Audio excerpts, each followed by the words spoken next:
बिस्मिल्लाहिर्रहमानिर्रहीम।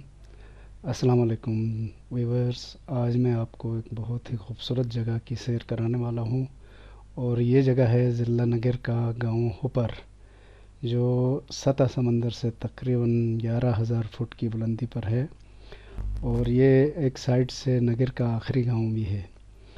यहाँ पहुँचने के लिए हमें गिलगित से जाना पड़ता है थ्रू के एच से होते हुए नगर के ज़िला नगर के मुख्तलिफ़ इलाक़ों से होते हुए हम उधर पहुँचेंगे। मसलन इस वक्त हम थोल में हैं। थोल इस रास्ते का एक बहुत ही अहम मकाम है जहाँ पर आपको छपछुर मिलता है। ये जहाँ अब पहुँचे हैं ये हुंजा गनिश का इलाका है और जो पुल नज़र आया था वो गनिश का पुल है। इधर से हम जो रोड आपको दिखा रहे हैं ये नगर की तरफ जाने वाला रोड है। ये सामने नगर का गांव सुमैर है। सुमैर से इस तरफ राइट साइड पर आपको नगर आई एम सॉरी हुंजा नज़र आ रहा है। हुंजा का अली आबाद। और जिस जगह हम खड़े हैं ये करीमाबाद के नीचे मेन रोड है, वहाँ से हम आपको ये जगह दिखा रहे हैं। और आगे अभी गनिश का पुल नज़र आने वाला है। ये गनिश का पुल है। इससे राइट की तरफ मुड़ेंगे तो नगर जाएंगे, सीधे जाएंगे तो गोजाल। इस वक्त हम होपर के बहुत करीब पहुंच चुके हैं। ये नगर खास के बाद का इलाका है जहां से होपर शुरू होता है। और ये नवंबर की पहली तारीख है आज। ख़ज़ां का रंग नुमाया है, आप देख सकते हैं। और वीडियो से ज़्यादा लाइव देखने का बहुत मज़ा है। तरह तरह के रंग नज़र आएंगे। फल वगैरह तकरीबन ख़त्म हो चुके हैं, अलबत्ता कहीं कहीं अखरोट नज़र आते हैं। अदरवाइज़ पत्तों का रंग भी चेंज हो चुका है। सर्दी का समझो, सर्दी की आमद है। और होपर की ख़ास बात यह है कि इसका गांव खूबसूरत है ही, ग्लेशियर गांव से नीचे है, उसके बराबर में है। ये मसलन होपर का पहला मोहल्ला हम कह सकते हैं। गांव तो है काफ़ी, कई मोहल्ले हैं इसमें, ये पहला मोहल्ला है। और गिलगित से जाते हुए ये होपर का आगाज़ है। ये थोड़ा सा मैदानी तो नहीं है, थोड़ा सा हम आगे जाएंगे तो हमें महसूस होगा। ये है होपर का गांव। गर्मियों में बहुत खूबसूरत हो जाता है जब ये हरियाली हो। इस वक्त जैसे मैंने कहा ख़ज़ां का मौसम है, इसलिए पत्ते जड़े तो नहीं हैं, उनका रंग नुमाया है। बाकी जो खेत खलियान हैं वो हरियाली से तकरीबन खाली हो चुके हैं। गर्मियों में ऊपर पहाड़ भी इसका हरा भरा रहता है, बहुत खूबसूरत मंज़र पेश करता है। पाकिस्तान के जब हालात सही थे तो उस वक्त ये गैर मुल्की सयाहों का मरकज़ हुआ करता था। अब भी सयाह तो आते हैं लेकिन लोकल हैं ज़्यादातर। मैं जिस जगह खड़ा हूँ ये PWD का रेस्ट हाउस है जो नया बना है, उसकी छत पर हूँ। और यहाँ से आप खड़े होकर पूरे होपर का नज़ारा कर सकते हैं। इस वक्त सुबह का टाइम है और सूरज तुलू हो रहा है। पहली दफ़ा यहाँ पहुँचने वाले को ऐसा लगता है कि सूरज मगरिब से तुलू हो रहा हो, हालांकि ऐसा नहीं है। यही इसका मशरिक़ ही है असल में। अच्छा, इस गांव की मैं आपको बात बता रहा था कि गांव और ग्लेशियर मुतवाज़ी हैं। गांव ऊंचा है और ग्लेशियर नीचा है, क्योंकि वो पिघल पिघल के नीचे बैठता जा रहा है। अभी थोड़ी देर में आपको दिखाऊंगा। मसलन ये ग्लेशियर है, गांव के बिल्कुल राइट साइड पर है। और इस वक्त आपको मैं जो सीन दिखाने वाला हूँ वो गांव का मुतवाज़ी है। ये मसलन इस वक्त आपको ऊपर जो कुछ थोड़े बहुत घरों के आसार नज़र आते हैं ये गांव के हैं। मैं इस वक्त नीचे ग्लेशियर पर ही हूँ।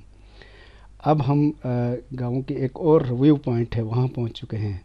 यहाँ से ग्लेशियर हमसे काफ़ी नीचे नज़र आ रहा है। और ये ग्लेशियर काफ़ी लंबा है और इसका आगाज़ जिस जगह हो रहा है वो तो एक बड़ा सा बर्फ़ से हमेशा ढका रहने वाला पहाड़ है।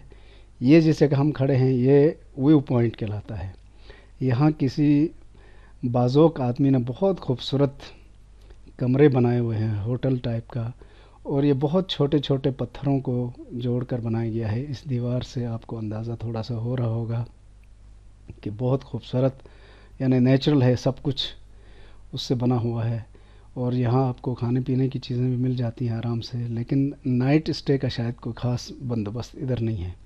अलबत्ता गांव में ही बहुत अच्छे होटल्स अभी बने हैं। अगर आप सरकारी अप्रोच कर सकते हैं तो सरकारी गेस्ट हाउस لے سکتے ہیں، ادروائز آپ کو بہترین ہوٹل دستیاب ہیں، مل سکتے ہیں۔ اور یہ جو میں بات کر رہا تھا، یہ اس پکنک اسپاٹ کا، آخری پکنک اسپاٹ کا یہ ہاتھ سے بنا ہوا شاہکار ہے، جس میں بہت چھوٹے چھوٹے خوبصورت پتھر بڑی خوبصورتی سے چنے گئے ہیں اور ایک شاہکار تخلیق کیا گیا ہے۔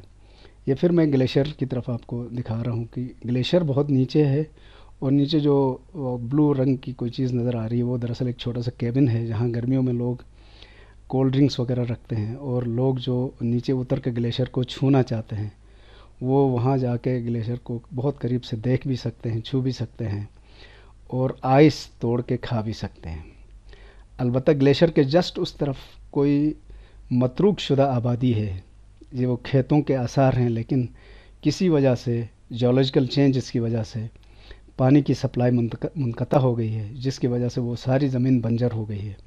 اب وہ آباد ہونے کی گنجائش بھی اس میں نہیں رہی ہے، لیکن ہو سکتا ہے مستقبل میں اس کو پھر آباد کیا جا سکے۔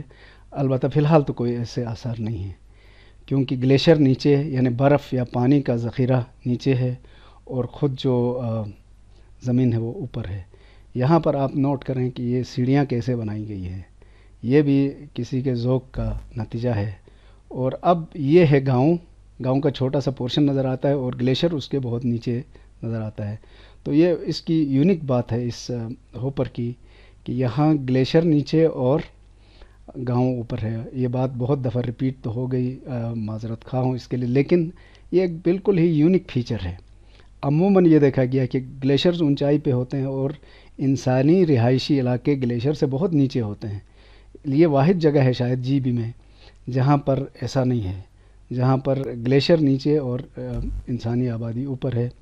اور یہ ہمارے ساتھی ہیں جو ہر وقت ہمارے ساتھ ایکسپیڈیشن میں ساتھ ہوتے ہیں، ہماری ہائکنگ کے ساتھی ہیں، ہمارے آؤٹنگ کے ساتھی ہیں، اور ان کے بغیر شاید یہ ممکن نہیں ہے۔ اور ادھر اچانک اوپر سے پتھر آئے ہیں، یہ چھوٹا سا پاتھ بنایا گیا ہے، لیکن یہاں آپ کو چلتے ہوئے بہت زیادہ ویجیلنٹ ہونا پڑتا ہے، کسی بھی وقت بلا وجہ بھی پتھر گر سکتے ہیں اور اس کا شکار بندہ ہو سکتا ہے۔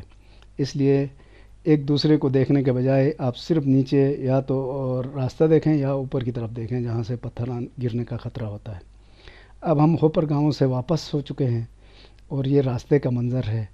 روڈ پکا ہے ہوپر تک، اور گلگت سے تقریباً 1-1.5 گھنٹے میں آپ ہنزا پہنچتے ہیں، ہنزا سے 45 منٹ میں آپ ہوپر پہنچ سکتے ہیں۔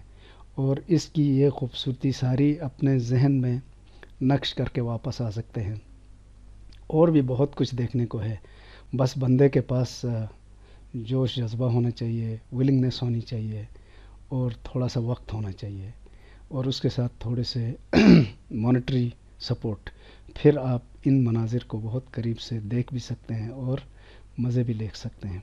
کار بھی بآسانی یہاں تک جا سکتی ہے، یہاں سے نیٹکو کی ویگن سروس بھی چلتی ہے جو گلگت تک بھی جاتی ہے اور ہنزا تک بھی ہے۔ اب ہم نیچے پہنچ چکے ہیں KKH میں، ہنزا کا ایریا ہے یہ، اور تھوڑا سا اور آگے جائیں گے ہم تو آپ کو ہنزا اور نگر کو ملانے والا وہ پل بھی نظر آئے گا، اور یہ تقریباً ہم سمجھو ہنزا کو چھوڑنے والے ہی ہیں اب، اور یہ مناپن کا ایریا ہے، سوری یہ جو ہنزا کے اس طرف نگر کا ایریا ہے۔ یہاں کی خاص بات یہ ہے کہ دریا کے اس طرف آپ کو یہ لکیر سی نظر آئے گی، یہ دراصل پرانا